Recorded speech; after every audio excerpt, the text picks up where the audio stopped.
Si la parole est maintenant à Monsieur Fialer, notre collègue. Merci, Monsieur le Président.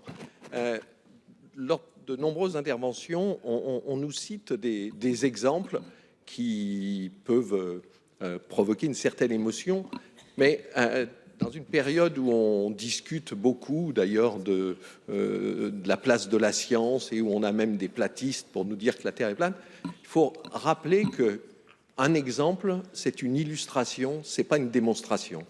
En revanche, un contre-exemple met à bas une démonstration. Et moi, je voudrais revenir sur le fait que le développement des soins palliatifs pourrait tout régler. Moi, j'ai un exemple très, très concret. Ma mère est dans un EHPAD, elle a 95 ans, elle s'éteint petit à petit. Et cet EHPAD est attaché à un service médical où il y a des soins palliatifs qui sont remarquables. Eh bien, il y a 3 semaines, une personne s'est quand même défenestrée, sautée du 3e étage pour mettre fin à sa vie parce qu'elle ne relevait pas des soins palliatifs. Donc ça veut dire que cette souffrance, elle existe et il faudra bien quand même la prendre en compte et savoir l'entendre.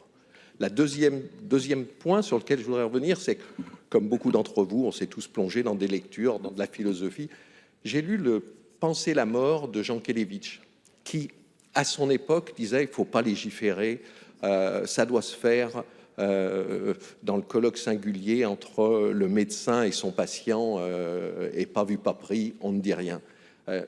Justement, ce texte, je pense qu'on a évolué, on ne peut pas rester dans cette hypocrisie, dans ce non-dit, et qu'il est bien qu'on puisse mettre des règles, que la collégialité de la décision qui aide à la fois le soignant, qui garantit aussi la société, sont vraiment un progrès par rapport à cette omerta qui existait auparavant. Merci, Monsieur le Président. Moi, je voudrais apporter, puisqu'on parlait beaucoup de statistiques, le témoignage d'un excellent débat qu'il y a eu la semaine dernière sur Public Sénat, où un médecin de soins palliatifs a rappelé quand même que 50% des décès dans les services de réanimation proviennent de l'arrêt du traitement.